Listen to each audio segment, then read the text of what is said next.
As Jan said, my name is Anastasia Haji-Pavlou. I'm a director at STBB Attorneys. I'm based in our Johannesburg branch, and it's an absolute pleasure for me to be with you guys here in Cape Town. I used to practice in Cape Town many years ago, too long ago to remember. So I prefer the energy in Joburg, but I love to spend time in Cape Town, so I'm very happy to be here with you today. And we're going to chat a little bit about FICA. Jan asked me to speak to you about FICA. The changes to the FICA Act were implemented in October last year. For one or other reason, the real estate industry got an extension till the 1st of April. I don't know why. You don't know why. I'm sure you're quite relieved, because I don't know if everybody has everything in order yet as it should be by the 1st of April, or as it should have been. I'm not going to go into the details today. We can't go into the details. But I'm just very generally going to chat to you a little bit about FICA. And afterwards, of course, you're more than welcome to contact me if you have any questions and you want to chat about FICA. Okay, so getting onto the plane at 6 o'clock this morning, I had a choice of either sleeping on the plane or reading something interesting. So I decided I was going to download the latest EAAB audit and just look at a few stats, and that's exactly what I did. So I wrote them down, and I'd just like to share them with you, just to create a picture of what's going on in your industry. Okay, so firstly, there were 108 FIC inspections last year. And when I say 180 FIC inspections, it doesn't mean 108 agencies. It could be branches of agencies that were inspected last year. There were 44 contraventions. Can we say 50%? Close to a 50% strike rate for FIC. That's what happened in the 2017-2018 year.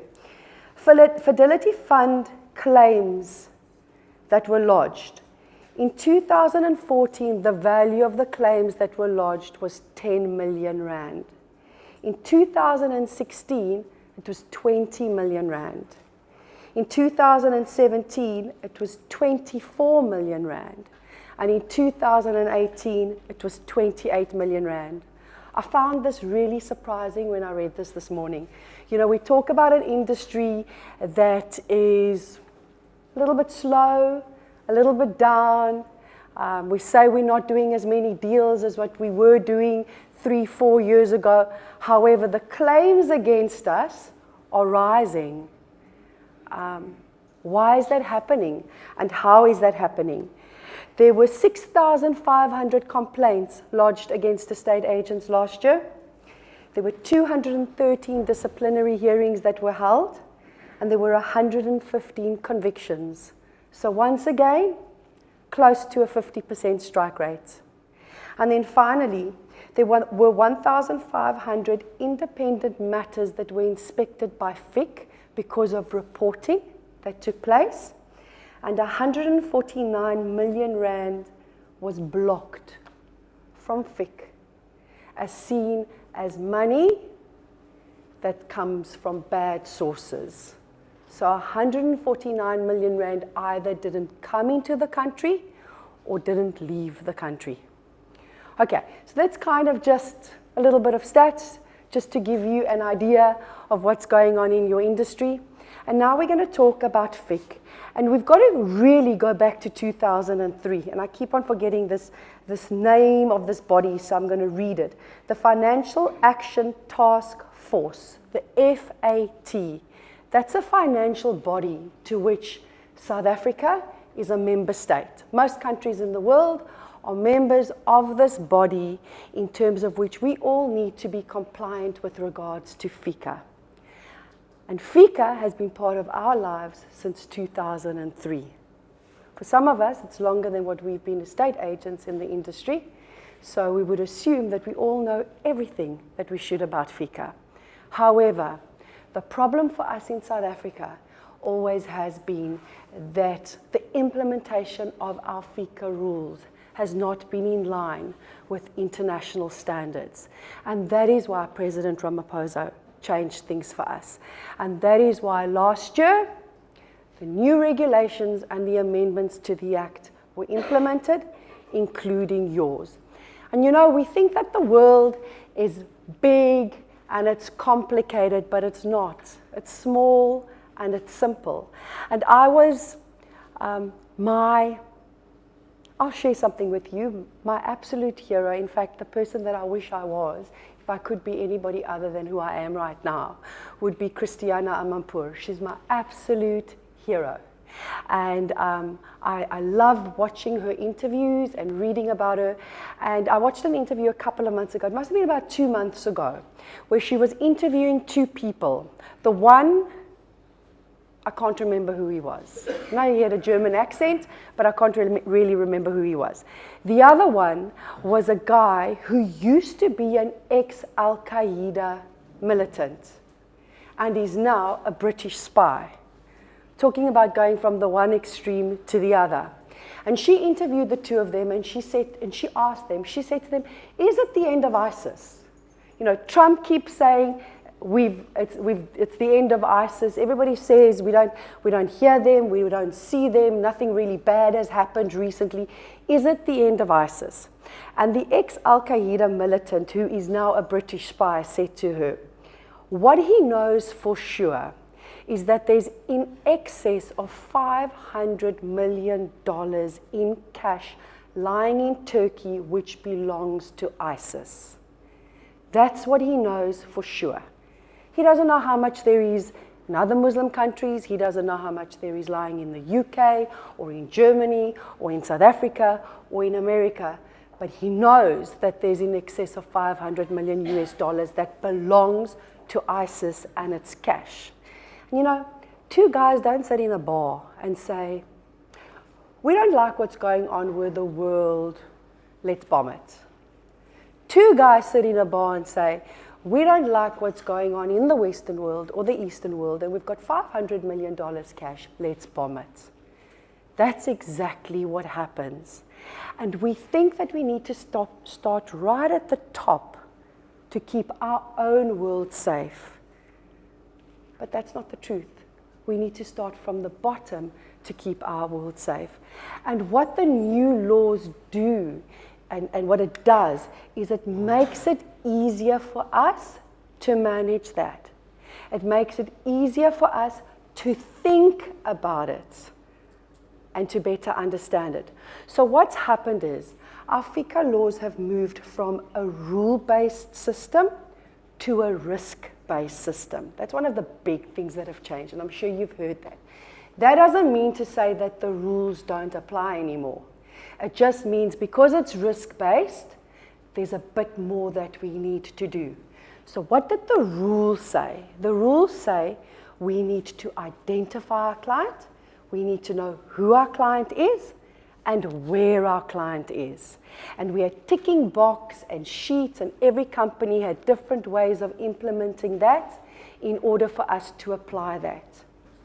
Okay, there's quite a few things clearly that you need when your buyer or your seller is a trust. And whether your buyer or your seller is a Mr. or a Mrs. or a trust or a company or a CC, you have always had to know who they are and where they are.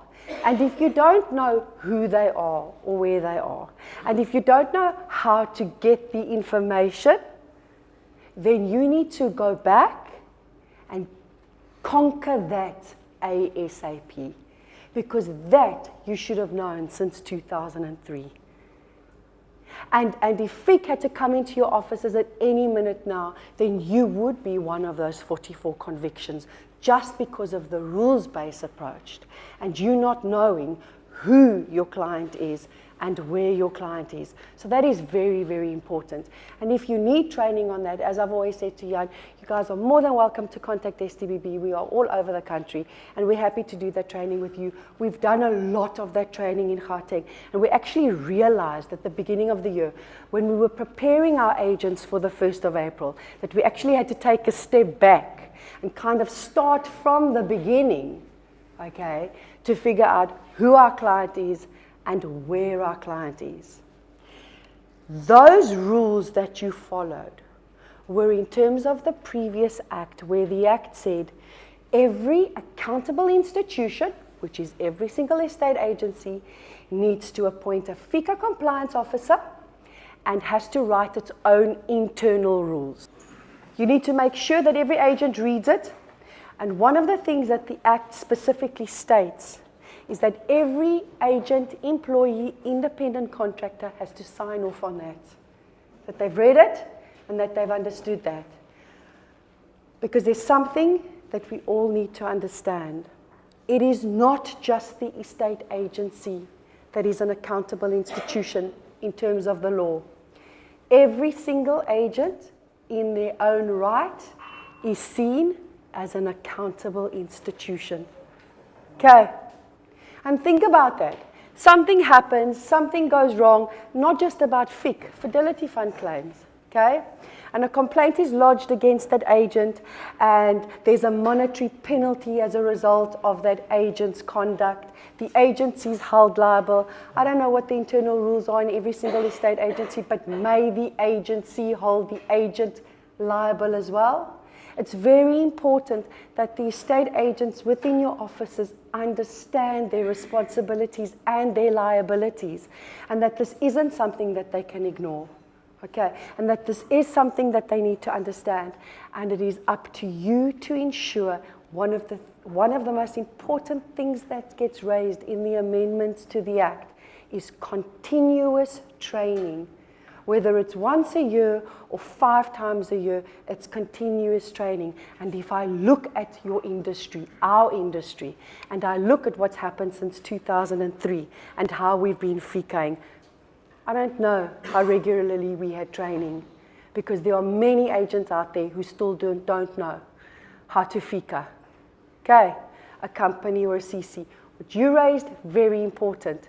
One thing that you need to remember now when it comes to trust, you FICAing your beneficiaries as well, not just your trustees. You, in your RMCP rules, have said 18 years or older. That's a rule that you've made in your manual. The Act does not say that. But in your manual, you can make rules as long as collectively the team applies those rules.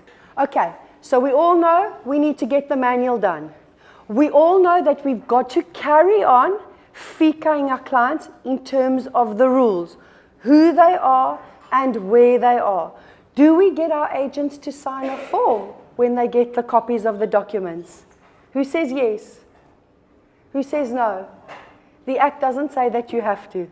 Okay, it's up to you and how you apply what goes on in your office, whether you want your agents to sign something. If it maybe helps you to monitor them or manage them better. You know, I have a child, he's turning 6 next month, going on 16, and he drives me nuts. And I had a child late in life. I was never going to have a child. I had a child late in life, and I thought it was the end of the world. How do you manage these things? Okay, and I realized that what really made my life easier is when he went to bed at a certain time, he ate at a certain time, we played at a certain time. Rules and structure gave him security. And then you turn 60, and you turn 26, and you turn 46, and you turn 76, and nothing has changed. Rules and structure give you security. So within your companies, you are going to work out what your rules are.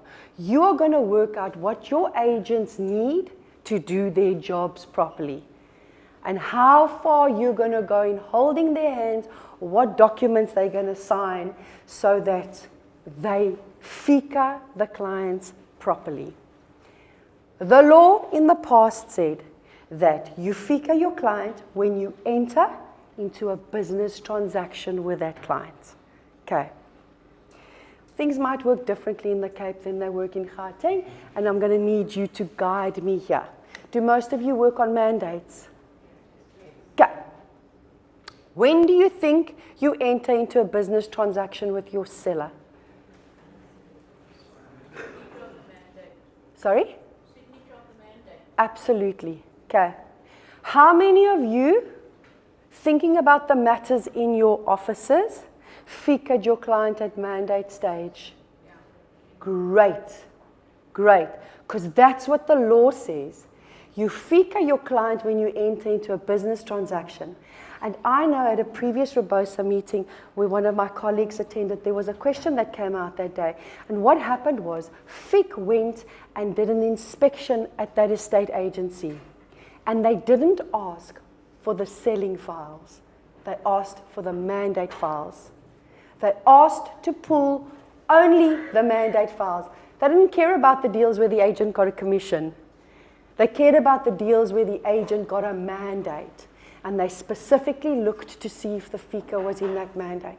So guys, that has stayed the same. That has not changed. You FICA your seller at mandate stage. And I understand that it's difficult for you. This is a tough industry. We are in a tough industry. Your industry is my industry. I know exactly how tough it is. And I know what they say. I'm not going to give you the FICA until you give me the price that I want. Okay. I'm not going to give you the FICA until you can tell me that you at least got 7 people coming through the show day. Show me that you're doing your work. Show me that we're going to get this deal done, and then I'm going to get you the FICA. I understand how it is. And when I was a young attorney, I used to be so scared that if I said something to offend a client, being you, my biggest client, an agent, or a seller or a buyer, that I would lose you. I'd lose you if I'd say something to you that you don't like to hear. Those days are over. I'm old, I'm jaded, I couldn't care anymore. Okay, and I've never lost you. I haven't lost you, I haven't lost my seller, I haven't lost my buyer. It's time that we toughen up. Okay, it's time that we stop taking their difficult way of dealing with us. Okay. We are the experts. We want the 7.5%. We deserve the 7.5%. But then we need to do what we need to do in order to get that 7.5% and get them to start seeing us differently and respecting us as the experts in the industry. So, non-negotiable. At mandate stage, we are getting the seller's mandate. And if it's difficult, I understand it's difficult. But then you're going to escalate it and you're going to make a note on your file and you're going to make sure that at least by the time the property is sold, that you've got it. So we understand the seller, that's easy. And that's kind of for you still rule-based. The risk-based part comes with the buyer, okay, which has brought more work for you and a lot more work for your conveyancer. Tell me again, in your industry, are deposits paid into your trust accounts? No. Are there any agencies here where the deposits are paid into your trust account? Only one? Okay. That is why I said you've made our lives so much more difficult. Thank you very much. Okay. Okay. So you've got to FICA your buyer, and you're going to FICA your buyer when they make the offer and the offer is accepted. Okay, easy part. We now, as your attorneys, need to follow that risk assessment part of it. But you need to understand this because you need to help us manage it. Because if it doesn't happen and there are penalties or loss of income for whatever reason, who do you think the client's going to blame and hold liable? You and me. And what do you think is going to happen if you and I start turning on each other? Okay, chaos. We want to hold each other's hands. We want to be business partners. We want to make life easier for each other. You and I can't turn on each other. We need to work together and we need to do this properly. So what the law says is, when a buyer pays a deposit, okay, the buyer now becomes a client, because they're putting money into the account. Or when a tenant is paying a deposit, are there rental agents here? Where do the deposits get paid for the rental? In your accounts. Same rules apply. Okay, so if the buyer is paying the deposit into my account, or the tenant is paying the deposit into your account, the same rules apply.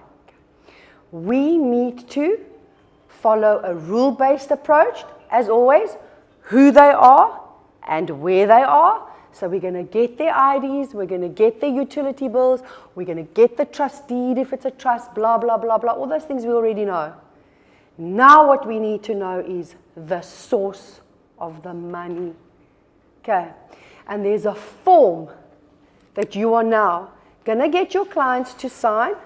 STBB has got its own form. You're going to make your own form. I don't know if you've got a recommendation for the members. Jan, we can help you with that. But there are 3 things that you need to ask your clients. Number 1, the source of the funds. How were the funds deposited? Check, cash, EFT. That's the first question you ask. The second question that you ask is the source of the income. So, that money that was deposited, where did it come from? Is it an income? And if it's an income, what type of income? Where do you work? Okay, who do you work for? And the third one is, if it's not coming from an income, what is the source of the wealth? Was it an inheritance? Was it an investment? You need to ask the questions. The Act says you don't have to go so fast to get proof of all of that. So if they say to you, I inherited 5 million rand from my mother, it's not like you need to say, well, can I get a copy of the will and can I see the bank statement where the 5 million rand came in? Okay, you don't need to go so far as to verify that information, but you need to ask that information if money is coming into your trust account. And therefore, if FIC pulls your file and they want to check the FICA for that client, they want to see the rule-based FICA, the copies of everything. They want to see, the risk-based FICA that you asked this question, and it needs to be attached as part of your FICA. And that deposit will not be able to be invested unless that is done prior to you wanting to invest it in the trust account. And that could be the potential problem. Imagine if your buyer's deposit can't be invested because your buyer hasn't been properly FICA'd, and they lose interest for a week or 2 days or 2 weeks or 3 weeks. Maybe they're overseas, maybe they're on holiday, maybe we just can't get hold of them. Okay, who do you think they're going to hold liable then for that loss of interest? So there are maybe letters that we need to think about, okay? Or conversations that our agents need to have with our buyers when they're sitting with them taking offers. Training that needs to be done in order to speak to our buyers about that, because the money is not going to be invested. An agent asked me the other day, they said to me, okay, so Anastasia, and for this agency, and it's Herschel, he can't be here today, but I'll share it. Okay, so one of Herschel's agents at Javits, the deposits get paid into the Javits account. That agent asked me and said to me, so Anastasia, my admin department at Javits is saying they're not going to ask for the payment of the deposit until all the FICA is in order, because they know they can't invest it. So they'll rather wait for me as the agent to get all the FICA ready, and then they'll ask for the deposit. Is that okay? Is that okay if we do it that way? Can we make that our rule? What do you think? The problem would be that the buyer has to pay the deposit within 5 days, let's just say. Now, the agency is not asking the buyer to pay the deposit. They're not sending their banking details for the deposit to be paid because they're waiting for the agent to get the FICA. Okay. Does that mean the buyer is in breach of contract? Who says no? Who says yes? Okay, and the rest of you? Is no one listening to me? I'm watching you. Okay? No one listening to me? Okay. The buyer is in breach of contract, guys. Okay. So you've got to be careful with regard to the rules that you're going to implement in your company, because you can't say, we're not going to ask for the deposit until we get our back office in order, because we know we can't invest. But 5 days have gone by, buyer hasn't paid, buyer is in breach, seller's got remorse, what happens? Okay. The changes to the FICA Act and the FICA rules, for me, the best part of it is that you now need to do your job when you need to do your job.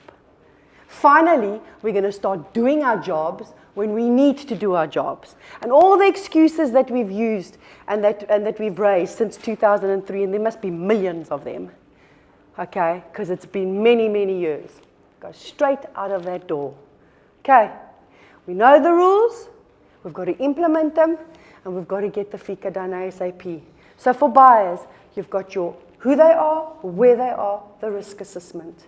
For the sellers, you've got who they are and where they are, and your attorney has got the risk assessment for your buyer as well, but definitely for your seller, which you won't have, because I need to figure out the source to where the money is going. We've asked the buyer the source from where the money is coming from. Now I've got to ask your seller, where is that money going to? So if Mr. van der Merwe is my seller, and Mr. van der Merwe says to me, the money is going into my van der Merwe Standard Bank account, fabulous. But if Mr. van der Merwe is my seller, and he says, the money is going into Miss Smith's bank account, and I say to him, is that your wife? And he goes, no, that's my friend. Then I am going to have to FICA Miss Smith, okay? Because she's not a party to this contract. She might be a party to his life, but she's not a party to this contract. Okay. Technical, when it's trusts, companies, or CCs, where you are FICAing every director of that company, every member of that CC, every trustee, and every beneficiary of that trust. However, it doesn't necessarily mean that the proceeds are going into the company's trust account, bank account, or the CC's bank account, or the donor of the trust's bank account. Then we need to ask additional questions, and you need to be on standby if we phone you and we ask you questions, or we ask you to help us, okay? Because we need to make sure that we do this correctly. So when FIC comes into our office, rule-based, risk-based for our sellers. The third thing and the third change in your life is that you've got to risk assess your clients. Okay, low risk, medium risk, high risk. Have you heard about that? Does it make sense to you? Okay. I did training on FIC a while ago, and it turned into quite an interesting high school fight. Like, I really thought people were going to punch each other. They got emotional about this, and I get it, because it's more work for us. It's more work in our busy, complicated, stressful lives. I absolutely get that. Why on earth would we have to risk assess a seller or a buyer as low risk, medium risk, or high risk? Why? Okay, I can't tell you why. I can only tell you what the law says. Okay, and I ask you not to shoot the messenger. Okay, but what you do need to understand is that the law recognizes that it's a subjective decision that you're making. You're not being objective. Let's be honest. We're going to try and be objective, but if we really like our seller, even though we might think, I don't know, it's a subjective decision. The law recognizes this. All the law wants is for you to do it. Okay. And if your answer is wrong, let's say you say the guy is a low risk. 5 years later, FIC comes and pulls your file because they say, we are busy dealing with the biggest criminal in South Africa, and you sold a property to him. And they pull the file, okay, because it's less than 5 years old, and they look at your FICA and they see that you assessed him as low risk, but actually he's the biggest criminal in Cape Town. Do you think you're going to get into trouble? No, because you did your job. You assessed him. They recognize that it's subjective, but you did the risk assessment. However, if they pull that file and that tick block is not there, then you're going to get into trouble. Okay, so you need to, very easy. For some of you can multitask, you're going to do it on the steering wheel while you drive away from your seller and your buyer. For those of you who can't multitask, you're going to quickly do it when you get to your office. You're going to sit and you're going to risk assess your seller and your buyer once you FICA'd them as low risk, medium risk, high risk. Is it ridiculous? It doesn't care what we think. It doesn't. Okay, you can walk out of here now and moan about it and say it's ridiculous and I'm going to spend X amount of wasted money on paper every year to print those bloody forms. It doesn't matter what you think. No one cares what you think.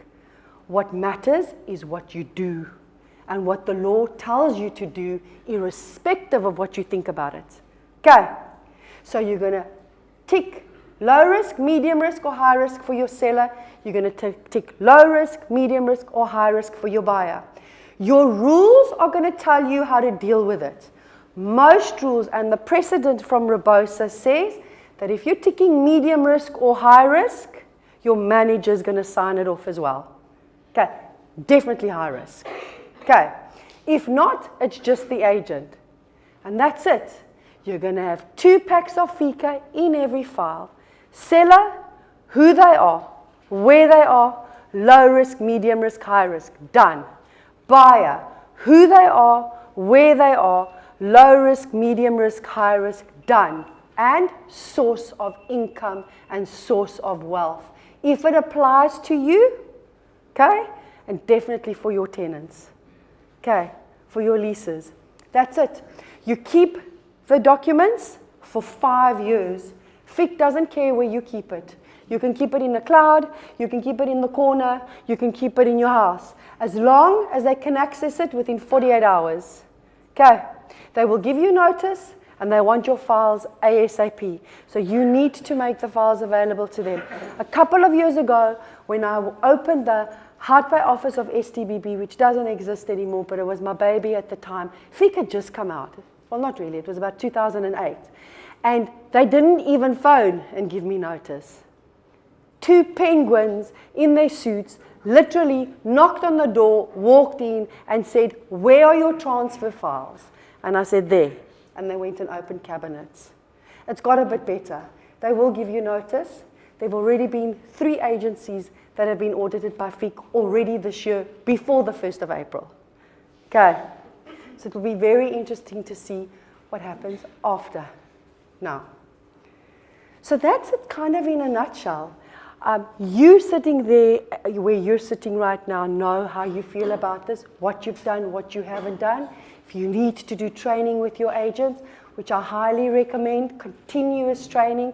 And it really isn't difficult. When they see the forms and we go through the forms with them, it really makes life so much easier for them. What I'm loving at the moment in my practice is that my agents are phoning me right in the beginning. They're phoning me while they're taking the offer from the buyer, you know, or on their way to presenting with the seller, just to quickly double check what they need to get. And the good thing, the easy thing for your industry is nothing needs to be verified. It doesn't have to be certified. So you can literally, if they haven't made copies for you, take a photo from your phone. Take a photo of their ID from your phone and email it to your email address. Take a photo of the municipal account that's lying there and you've got it. Okay, remember the cash threshold of 25,000 Rand. It doesn't have to be 25,000 Rand. That's the recommendation in terms of Section 28 of the Act, the FICA Act, but you can make it higher. We at STBB have made it a lot higher. I mean, deposits that we get every day, you know, 200, 300, 500, 1 million, 2 million. You know, we can't, if the bar is 25,000, we're going to do cash threshold reporting every single day. So our rules are different. You need to decide what your cash threshold is. You need to put it in your RMCP and you need to report it if you're getting more than what your threshold is. And remember, what is cash? It's coins, notes, traveler's checks. So it's the money that comes over the counter. Is it the money that goes over the counter in the bank that then gets transferred to your account? No. Okay, there are some agencies that say it is. Okay, and maybe that's something that we should look at, because I'm getting that question a lot. If I look at the literal interpretation of the Act, it can't be. But there are agencies that are saying, if the client went into the bank and deposited the money at the bank, and then from the bank it gets transferred into the agent's trust account, and you're going to get that deduction, you're going to have the cash fee. And that's why they say it's a cash payment. That's maybe something that you guys need to look at just to get clarity within the industry. Okay, but for FICA purposes, you don't enter into a business transaction with a very rich guy with a suitcase full of money just because he's going to look at a farm. Okay. So when he sits with you and he makes the offer, and not even then, it's when that offer is accepted, because then there's a transaction that's been concluded. But in practice, what you're going to do is, you're going to say to him, I'm not presenting your offer to the seller without you giving me all the info I need. And part of the info that I need is who you are and where you are. And if you give me all of that, then I'll present your offer to the seller. That's kind of a way for you to get the FICA in the beginning. You must never be scared of relying on this system because it works and it's good. Do you all know the website, how to register? You've all got that information. Rebosa will give it to you. I told you how many? What did I say? There were 2,500. There were 1,500 matters inspected last year. Okay? How many of those matters do you think were cancelled? How many of those matters do you think agents didn't get their com on? 0. Okay. Your reporting to FIC is confidential. Your seller and your buyer don't even know that you've reported them, and they will never know. FIC is not because they get your report now going to get into the blue light brigade cars and rush to your office or to your client's office or to the conveyancer's office. They're going to take time to start investigating this matter, if they do. And the way they investigate money laundering is through paper trails. So they need your deal to happen. They actually want the money to come in and to go out so that they can start investigating that paper trail for your client. So they are not going to stop your matter. And you are going to get your commission. But you need to keep your files for 5 years. Because the thinking is, within a 5-year period, if they start investigating that client, they're going to look at the paper trails, they're going to see that there was a transaction from your agency, they're going to come and pull your file. And what do they want to see then? Who the client is, where the client is, risk assessment, low risk, high risk, medium risk. And if you've got that, whether you report it or not, you're fine. It's absolutely confidential. Nobody ever knows. You still have a FICA compliance officer. Okay, but it is the board of directors and the chairpersons within your company who are now the accountable parties in terms of the amendments to the Act. Okay, you need to escalate things. You need to escalate things like that to them and let your FICA compliance officer do the reporting. But no one will ever know. I have reported quite a few times. Okay, and I've been an attorney for many, many years. And except for the time in Hout Bay when they came to check, and not because I reported, they've never come to pull any of my files. But the law says, if I have a suspicion, I must report. And I do what the law says. It hasn't stopped any of my deals or my agent's deals. So the law says, if you enter into a business transaction, you have to FICA. And you know, sometimes when the lawmakers, when they write the law, they don't really understand the practical implications. But that's what the law says. And I know, for example, Bruce, we were speaking to Michelle in the Leapfrog area, you know, in the East area. That's what they're doing. They are all in that area where it's like an open listing. They're all getting the seller's FICA. Okay, but it depends on who introduces the buyer, okay, who's going to get the buyer's FICA. But that's okay. Another thing is, guys, it's a contravention of the law to share FICA. Okay? It's a criminal offense to share FICA. Okay? So, if you ask me for the FICA, because you didn't FICA, what do you think I'm going to do? I'm going to give it to you because I always have. Okay? And I'm your business partner. And I'll continue to give you the fika. However, my fika gets stamped and dated because it needs to be verified. The client needs to sit in front of me. I look at him, I look at the copy, I issue, stamp. Okay, I need to see the originals of everything. Okay, and I stamp them. If you phone me 2 years later and say, Anastasia, FIC has just phoned me. There's a list of 40 matters of which 8 are yours. Can you please send me the fika? Absolutely, I'll send you the fika. Except that fika, okay, is going to be signed and stamped by me when I fika the client. And I don't have to fika the client at mandate stage. Okay? I fika the client a lot later. So FIC could pick up then that I shared my FIC with you. I'm going to take my chances because I want your next 20 deals. Okay? But I'm not going to commit fraud. So I'm not going to delete. I'm not going to put a little thing and take away what I've done. I'm going to send it to you with my date stamp and my signature. Okay? Because it's a criminal offense. In order to become a Commissioner of Oaths, you need to go to the Department of Justice and apply. Anybody can be a Commissioner of Oaths. You don't have to be an attorney to be a Commissioner of Oaths. A lot of the secretaries in our office are Commissioner of Oaths. You need to write an exam, and then you're a Commissioner of Oaths. But you don't need your stuff to be commissioned. Anything else? Is that it? Okay. Thank you, everybody. Thank you.